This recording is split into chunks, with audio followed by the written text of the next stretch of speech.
Il me revient donc de conclure cette journée et je voudrais dire deux choses. Tout d'abord, effectivement, m'excuser auprès des intervenants qui ont dû raccourcir un peu leur intervention à raison d'un avion qui est peut-être pas suffisamment tardif. Et d'autre part, en revanche, je remercie l'ensemble des intervenants qui nous avaient envoyé cette année leur contribution en amont. Alors ce matin, Élise Gastineau s'interrogeait au sujet de l'IA, hyper-assistant ou alter-architecte. À vrai dire, je ne suis pas vraiment certain que nous ayons répondu à cette interrogation au cours de cette très riche journée, même si l'idée que l'IA ne serait finalement qu'un outil est revenue à plusieurs reprises dans la bouche de nos intervenants. Mais finalement, je suis convaincu aussi que ce n'est pas grave que nous n'ayons pas cette réponse. En revanche, ce que l'on sait, c'est que l'IA est là. Nous n'avons pas le choix, nous a dit Maître Sibert, avec l'enthousiasme mesuré de celui qui a avoué n'avoir pas vraiment envie de préparer avec son percolateur un café à son nouveau confident, ChatGPT. À vrai dire, on ne peut pas lui donner tort, Michel Klein vient de nous dire que l'IA est entrée dans le top 10 des risques mondiaux. Donc, effectivement, Maître Sibert a peut-être raison de s'en méfier. Quoi qu'il en soit, l'IA est là, donc. Il nous a été rappelé ce matin par Laurent Lescop que c'est le 30 novembre 2022, le top départ, puisque c'est là où ChatGPT est rendu public, nous est révélé. Certes, après des années de recherche, certainement, mais toujours est-il que nous, tous, ici présents, nous l'avons découvert ce jour-là. C'est à peine il y a 2 ans et demi, finalement, le temps va vite. Alors depuis lors, certains ont pris leurs habitudes, leurs abonnements mensuels, et sont devenus des utilisateurs quotidiens de ChatGPT, et pour le coup, j'en fais partie depuis un certain temps. D'autres, plus distants, en ont entendu parler. Et c'est certainement le premier mérite de cette journée, c'est pouvoir parler pendant toute une journée de l'IA avec sérénité, lucidité, dans ses applications dans nos métiers, dans vos métiers, et aussi, cela a été dit, en réalité, au-delà, dans nos vies. Il est vrai en effet qu'il est vrai en effet que tant le fonctionnement de l'IA que leur diversité n'est pas si simple à comprendre. Et ce matin, effectivement, Laurent Lescot et Pierre Langlais nous ont emmenés dans les méandres d'une machine qui n'a rien à envier au tubisme de Fernand Léger. Entre des explications techniques salutaires, ils nous ont quand même glissé 2 informations qui m'ont apparu comme étant majeures. La première, c'est que l'IA est peut-être mal nommée. En guise d'intelligence, c'est peut-être davantage de connaissances ou de compétences dont il est question. Ce sont des bases de données, nous dit-on, et on en a beaucoup parlé aujourd'hui, dont Maître François Lick a pris le soin d'ailleurs de nous donner une définition, puisque la donnée est définie. Or, les producteurs de ces connaissances, ce sont les humains. C'est nous qui produisons les connaissances, personne d'autre en réalité. L'IA, c'est nous tous. L'IA, en effet, est finalement en quête de toutes les connaissances, de toutes nos connaissances. Et c'est peut-être ça, finalement, qui fait un peu peur aujourd'hui. C'est que nous allons concentrer, et j'y reviendrai tout à l'heure, ou nous concentrons déjà, dans quelques solutions, toutes les connaissances humaines. Ça, c'est le premier élément. Deuxième élément qu'ils nous ont donné, c'est que l'IA est surtout fondée sur des probabilités. Cet état de fait la distingue donc nécessairement et fondamentalement de l'intelligence humaine. S'il demeure difficile de définir notre propre intelligence, et j'avoue ne pas avoir trouvé de définition simple et compréhensible pour chacun d'entre nous de l'intelligence humaine, il n'en demeure pas moins que nous sommes à peu près certains que notre intelligence ne repose pas entièrement sur des maths et sur les probabilités. Sinon, un grand nombre d'entre nous, moi au premier rang, serait effectivement très ennuyé. Des données, donc, et des probabilités. Voilà, semble-t-il, ce qu'est l'IA, avec laquelle Maître Langlais échange en maniant à merveille la politesse dans ses prompts, nouvelle notion à base de s'il te plaît et de merci. La machine, alors, est-elle intelligente? Non, nous a-t-on dit ce matin. Et M. Lescot ajoute, elle n'a pas cette prétention. On pourrait alors penser que le débat IA-IH, intelligence artificielle, intelligence humaine, est clos après cette conclusion. Mais ce serait sans doute sans considérer que tout être humain n'a pas non plus cette prétention à être intelligent. Quoi qu'il en soit, dans la séquence suivante, Étienne Gravis et Matteo Spalletti ont montré précisément quelle est l'utilisation intelligente que l'agence MVRDV fait de la donnée pour créer des scénarios qui vont permettre de prendre des décisions architecturales. Et s'il ne s'agit pas certainement de la seule manière de concevoir, ainsi que ça a été dit à plusieurs reprises, à raison notamment de la taille du cabinet d'architecture, il n'en demeure pas moins que, combiné avec l'avènement de l'IA, l'on peut apercevoir le potentiel de ce triptyque prometteur, les données, l'humain et l'IA, pour concevoir les bâtiments de demain. Alors tel est, me semble-t-il, au premier chef, l'enseignement de ce que nous avons attendu toute la journée. L'IA accroît, l'IA assiste, et comme le dit l'intitulé de cette journée, l'IA est au service. Mais à l'instar aussi du titre de cette journée, décidément bien choisi, les défis à relever sont grands afin que cet état de fait, une IA au service de l'humain, ne s'inverse pas dans les années à venir. Je voudrais donc juste dire quelques mots à propos de ce que vous avez dit, puisque je ne fais que la synthèse de vos propos, sur à la fois les apports de l'IA aux professions d'avocats et d'architectes, et aussi sans doute de magistrats, puisque cela vient d'être évoqué, mais également les défis. Tout d'abord, les apports de l'IA aux professions d'avocats et d'architectes. L'IA au service du droit, tout d'abord. C'est la justice augmentée. Alors, à plusieurs reprises, il a pu très clairement être souligné que l'IA engendrait d'ores et déjà, et engendrera sans doute beaucoup plus à l'avenir, un déplacement de valeur dans la profession d'avocat. Plusieurs vecteurs ont été évoqués. Peut-être certains sont très réalistes, d'autres un petit peu moins, mais le temps nous dira ce qu'il en sera. Premier vecteur, c'est l'automatisation accrue d'un certain nombre de tâches juridiques. Je ne sais pas s'il faut les qualifier mineures, on a vu qu'il y avait des débats entre vous, mais en tout cas de tâches juridiques peut-être redondantes. L'assistance dans la recherche de jurisprudence, mais finalement, il y a au moins un éditeur qui s'appelle Doctrine, qui depuis un certain nombre d'années propose un certain nombre de services de ce type. Mais également, nous a-t-on dit lors de la passation des marchés publics, mais aussi assistance à l'analyse de contrats, à l'analyse de pièces, même si certains d'entre vous ont bien mis en valeur que ces petites tâches apparentes étaient peut-être essentielles. Le repérage de coquilles, nous a-t-on dit également, mais la rédaction de certains courriers. Et c'est vrai que ce matin, la démonstration de Maître Langlais concernant la rédaction de la mise en demeure était pour le moins, me semble-t-il, probante.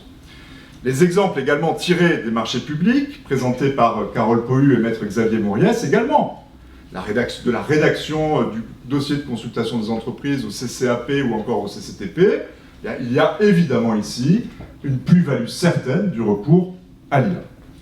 Au-delà, d'autres fonctions à l'IA ont été trouvées dans le quotidien des avocats, la communication notamment. Il a été question ce matin de la rédaction de posts LinkedIn, mais également des agences d'architecture, ainsi qu'en a témoigné le président Martial, je crois, tout à l'heure. Et puis il y a peut-être des choses un petit peu plus fantasmées, les prédictions des décisions judiciaires. On en a parlé. Est-ce que demain, effectivement, ou aujourd'hui, d'ores et déjà, on pourrait imaginer avoir une prédiction de décision judiciaire, de la justice prédictive, du scoring de risques contentieux, etc., etc. Quoi qu'il en soit, si l'on veut bien avoir une vision optimiste de ce qu'est l'IA et de son apport, on peut penser effectivement aussi que ces solutions permettront à l'avocat de dégager du temps pour se concentrer, puisqu'il en a beaucoup été question, encore mieux qu'aujourd'hui, à ses relations humaines avec ses clients au premier chef, mais aussi sans doute avec les magistrats. On a parlé de la plaidoirie ce matin, mais finalement si chacun d'entre nous, nous sommes déliés d'un certain nombre de tâches chronophages et finalement moins intéressantes, peut-être retrouvera-t-on le temps de la plaidoirie. En tout cas, on peut l'espérer. En revanche, il est vrai aussi que cela engendrera des conséquences sur un certain nombre d'emplois, peut-être de collaborateurs ou d'assistants dans un certain nombre de structures. Bref, la montée en gamme, la montée en valeur des compétences, eh bien, forcément transformera, à minima, j'y reviendrai tout à l'heure, les métiers. L'IA au service de l'architecture ensuite, de la conception au chantier, du prompt au plan. Alors c'est vrai qu'on a beaucoup parlé de conception assistée, de design génératif, d'optimisation spatiale par IA. C'est vrai que ce matin, la démonstration qui a été faite a été reconnue comme tous, comme étant magistrale, même si peut-être aujourd'hui n'est-elle pas généralisable à raison d'un certain nombre d'obstacles divers et variés liés à la manière dont les professions sont construites. Toujours est-il qu'on a parlé de conception plus automatique de plans, mais aussi d'intégration de l'IA dans les outils métiers que les architectes utilisent jusqu'à aujourd'hui, de simulation, de modélisation, etc., etc. Avocats, architectes, mais aussi une complémentarité entre les uns et les autres, entre le droit, l'architecture via l'IA. On a beaucoup parlé de l'utilisation de l'IA pour la mise en place des marchés publics. On a parlé de gains de temps, de moindres coûts, de suppression d'erreurs, de détection d'offres irrégulières, de détection d'offres anormalement basses, etc., etc. On a parlé aussi d'utilisation de l'IA pour croiser des données juridiques. On sait très bien aujourd'hui que, notamment en matière d'environnement, d'urbanisme, de voisinage, nous avons affaire à des entrelacs de normes qui sont quasiment impossibles à démêler pour des humains. Eh bien, la machine peut effectivement sans doute le faire pour nous. L'IA peut peut-être le faire. L'IA pourra peut-être, peut déjà permettre de gagner du temps et le cas échéant de gagner de la précision dans un environnement réglementaire de plus en plus complexe. C'est peut-être le retour, en réalité, de la simplicité grâce à l'IA. Maître Vendée nous a notamment parlé d'un certain nombre d'outils métiers qui vont permettre effectivement d'aller plus vite, tout en ayant confiance, puisque ce mot-là est revenu à de nombreuses reprises dans l'IA. Il sera même possible, nous a dit le même Maître Vendée, d'ajouter des données techniques, notamment sur le projet dont il a parlé, de pose de panneaux photovoltaïques, et donc de combiner avec des curseurs, en réalité, ces données pour arriver au résultat souhaité. Finalement, la potentialité de l'IA est certaine en ce qu'elle met la donnée à votre disposition. Elle est donc bien à votre service et celui de vos clients, puisque c'est ça, finalement, dont on parle au-delà de votre activité. Mais ce service, il appelle aussi, évidemment, des perspectives et des défis à relever. C'était la deuxième assertion de l'intitulé de la journée. Ces défis et ces perspectives, ils sont en réalité, semble-t-il, communs, en tout cas c'est ça qui m'est apparu, aux professions d'architectes et d'avocats, et sans doute de magistrats également. Alors c'est vrai que les défis sont nombreux et ils sont à la hauteur d'un certain nombre de craintes qui ont été exprimées toute la journée. Les craintes pour la confidentialité des données, la crainte liée à la gestion de l'abondance des données. Ce matin, Mathéo nous a montré le résultat avec 6500 options possibles. La crainte liée à la standardisation des solutions, la baisse de créativité, le développement d'inégalités, sont quelques-unes donc des craintes les plus exprimées aujourd'hui. Alors, on peut faire avec ces craintes, ou on peut aussi relever ces craintes et en tirer des défis et des perspectives. Les défis, tout d'abord. Ces défis, ils ont été identifiés tout au long des interventions que vous avez prononcées dans la journée. Déontologiques, économiques et juridiques, pour l'essentiel en réalité. L'avènement de l'IA, c'est une révolution globale. Alors elle a été comparée à l'avènement de l'écriture, de l'électricité, des ordinateurs personnels, de l'apparition d'Internet. Je ne sais pas laquelle est la plus révolutionnaire, mais toujours est-il effectivement que si l'on y ajoute le changement climatique, tout cela, ce sont des révolutions qui impactent notre activité et nos vies. Alors c'est vrai qu'il y a certains risques qui peuvent être difficilement évités à l'heure actuelle. On a parlé à 2 ou 3 reprises des hallucinations, et le dernier exemple que nous a montré Maître Sanson, avec toutes des décisions totalement imaginaires, mais pourtant formulées tout à fait bien, avec un joli numéro de pourvoi, montre effectivement que eh bien, le risque probabiliste se réalise, et parfois même se réalise très vite. Mais finalement, qui ne se trompe pas? Alors, trois défis ont été plus particulièrement soulignés, me semble-t-il, dans la journée. Des défis d'ordre concurrentiel, tout d'abord. Les enjeux concurrentiels ne sont pas nouveaux. C'est vrai que ce matin, ou cet après-midi, je ne sais plus, le président Martial a souligné le rôle des ordres dans ces défis-là. Rôle des ordres qui doivent veiller sans doute à redresser des distorsions de faits entre les agences. Et cela vaut certainement aussi pour les cabinets d'avocats. Plusieurs sujets ont été abordés. Doit-on avoir recours à des solutions propriétaires ou à des solutions en open source? Faut-il avoir recours à des solutions telles ChatGPT ou à des systèmes fermés? Évidemment, un cabinet d'avocats de taille mondiale ou des agences de taille mondiale seront plus à même de constituer une IA fermée dans laquelle elles verseront l'ensemble de leurs massives données qu'un avocat individuel. Mais dans certaines hypothèses, cela a été dit tout à l'heure avec la question, avec les projets portés par les juridictions judiciaires et le ministère de la Justice, il faudra recourir à des IA fermées, notamment effectivement lorsque les juges se mettront à utiliser celle-ci, ça paraît évident. Il y a enfin, toujours au titre des risques concurrentiels, le coût des outils. L'abonnement ou le développement, selon la solution choisie, ont été évoqués ce matin. Eh bien, la dépendance technique va rapidement s'ajouter la dépendance financière à l'égard d'éditeurs de solutions qui permettront effectivement d'implémenter l'IA dans vos activités. Deuxième défi, les défis déontologiques et éthiques. Là aussi, nous sommes beaucoup revenus là-dessus, au-delà même de la table ronde qui lui a été consacrée. Ces enjeux déontologiques, ils sont essentiels, ils concernent toutes les professions représentées ce jour. Ce matin, ont été évoqués par maître Michael Massé les enjeux déontologiques de l'IA. Verser sur ChatGPT les conclusions de son adversaire est une tentation à laquelle il faut, semble-t-il, surtout ne pas succomber, nous a dit maître Massé. Et c'est la même chose, cela a été dit à l'instant par M. Chaben, concernant les travaux des architectes. De même, maître Mouriès nous a alerté sur le stockage des données sur des solutions grand public. Les risques de perte ou même de piratage, également relevés par le président Martial, sont évidents. Le secret professionnel, en plus, il succomberait, nous a dit le bâtonnier Cariou, et avec lui, à un moment donné sans doute, la profession d'avocat. Mais même anonymisé, un avocat peut-il confier le cœur de son activité à une IA? N'y a-t-il pas une entorse à la loyauté, s'est interrogé ce matin maître Massé. Du point de vue juridique, le règlement IA nous obligera, si j'ai bien compris, à l'indiquer à l'horizon 2026. Mais en attendant, ce sont vos déontologies. Et j'ai envie de dire, comme souvent, la déontologie est au secours des professions. Ce sont vos déontologies qui ont un rôle à jouer, avec la charte qu'on nous a annoncée, qui sera élaborée par le CNB, avec Barotech et Chatbot, qui proposent des réponses rapides aux avocats qui y répondront. C'est également le cas dans le cadre de l'action des juges, dans laquelle, effectivement, M. Simon a évoqué le cas d'Espagne et d'Italie qui exclut l'IA, tandis que le Conseil d'État commence à réfléchir, là où la Cour de cassation est un peu plus en avant, sur la manière dont on va se saisir du point de vue éthique pour un magistrat de l'IA. Aujourd'hui, peut-être peu, demain peut-être davantage, grâce à des solutions qui seront mises en place. Enfin, troisième et dernier défi, le défi humain.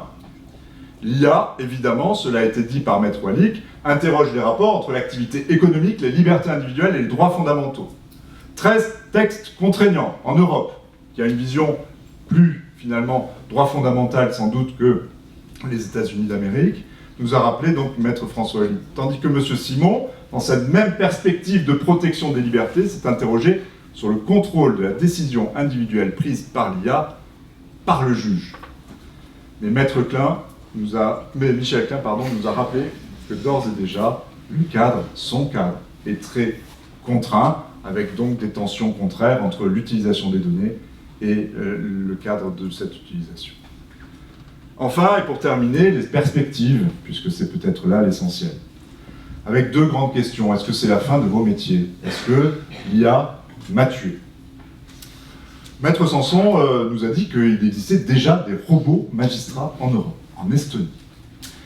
Cela dit, de l'intervention croisée de Stéphanie Laporte, magistrat, et de Maître Sanson et de Maître Chaos-Pocro, j'ai quand même compris que non, il n'était pas encore temps de tuer ni les avocats, ni les magistrats. Mais ces métiers vont-ils se transformer là? Oui, à l'évidence. Cela a été dit. Pourquoi? Parce que l'IA, finalement, qui est une base de connaissances humaines, ne fait que répondre à des interrogations. Sauf que vous êtes les seuls, en réalité, à pouvoir poser les questions, comme cela a été dit tout à l'heure. Alors ça veut dire trois choses, je pense. Tout d'abord, il faut apprendre à prompter. L'intégration de l'IA dans les cursus juridiques et d'architecture en formation initiale et continue est le défi du moment. Ça, c'est aujourd'hui. Nous devons toutes et tous apprendre à prompter dans les champs de nos compétences. Le promptage, c'est la clé, cela a été dit ce matin par Pierre Langlais. Deuxième point, bien sûr, il faut monter en compétences. C'est l'évidence même. Il faut monter en compétences parce que les questions les plus simples pourront être résolues par l'IA et même, cela a été suggéré tout à l'heure, posées par l'IA. Donc nouvelles compétences, renouveau des compétences, c'est l'évidence même, me semble-t-il, ce qui interroge évidemment le formateur que je suis vis-à-vis des étudiants nombreux, vous le savez, qui suivent des études de droit. Enfin, et c'est peut-être là la grande interrogation, les juristes notamment, mais en fait je pense aussi les architectes, profession que je connais moins, sont au sens large des rédacteurs, des producteurs. Et là, c'est vrai que la transformation qui les attend, c'est que de rédacteurs, cela a été suggéré à un moment donné, de rédacteurs, ils sont en train de devenir des relecteurs, des vérificateurs. Et là, effectivement, c'est le grand défi. Et ce grand défi, il dépendra surtout de la question qui est posée. Si la question qui est posée, c'est « trouve-moi la solution », si la question qui est posée, c'est « donne-moi un plan », vous ne serez plus que des vérificateurs. Et je ne suis pas certain qu'on ait besoin de tant d'années d'études et de tant d'intelligence pour être des vérificateurs. En revanche, si la question posée, c'est « trouve-moi la jurisprudence qui va dans le sens de mon argumentation ». Là, en revanche, effectivement, on ira vérifier les arrêts. On a compris que pour l'instant, ce n'était pas tout à fait au point. On ira vérifier ça, mais on construira. La créativité demeurera. Or, c'est là, finalement, cette intelligence dont nous avons besoin. Enfin, pour terminer, presque pour conclure, les nouveaux cadres juridiques. Finalement, en responsabilité, on vient d'entendre, Maître Livory nous l'a dit, qu'il n'y a pas vraiment de changement. C'est un peu comme ça souvent, d'ailleurs, en termes de responsabilité, il y a une forme de continuité intelligente. Finalement, l'utilisateur va être responsable, architecte ou avocat, responsable de son utilisation, ou cela a été posé ce matin de celle de ses collaborateurs, mais finalement, l'IA est une forme de collaborateur, en quelque sorte. Rien ne change vraiment. L'éditeur, en revanche, Maître Livory a fermé la porte de l'éditeur. Ne pourrait-il pas, néanmoins, à un moment donné, être responsable? Et puis enfin et surtout, j'ai envie de dire, la propriété intellectuelle. Qui détient les droits sur les œuvres générées par l'IA? Alors c'est vrai que Maître Michael Massé nous a dit ce matin, en fait, c'est pas nous. Et là, c'est quand même un vrai grand sujet. Pourquoi c'est un vrai grand sujet? Parce que, effectivement, il me semble que c'est là la vraie question, dont dépendra finalement le futur de notre intelligence commune. Puisque si ça n'appartient pas à nous, ce que nous générerons par l'IA, ça appartiendra à l'IA, en réalité. C'est-à-dire que c'est l'IA qui deviendra propriétaire de notre intelligence. Et là est le sujet, me semble-t-il. Et donc la grande question qui va se poser, c'est, de manière générale, qui est propriétaire de tout ça? Est-ce que c'est l'IA qui est propriétaire de notre intelligence, ou est-ce que l'IA mettra notre intelligence collective à la disposition de chacun d'entre nous? Et évidemment, c'est toute la question du modèle économique qui se pose. C'est toute la question de savoir si nous allons vers de l'open data ou si nous allons vers de la data privée. Il est clair que si nous continuons à aller dans un modèle de data privée, l'IA privatisera nos propres connaissances que nous paierons et nous serons évidemment dépendants. En revanche, si nous allons dans un système d'open data, qui est plutôt en réalité celui qui existe outre-Atlantique, c'est un peu le paradoxe, c'est-à-dire qu'effectivement, de ce point de vue-là, il y a un renversement, mais là, nous redevenons propriétaires de nos connaissances et nous en sommes alors les premiers destinataires et les premiers bénéficiaires, ainsi que vos clients, évidemment. Je vous remercie.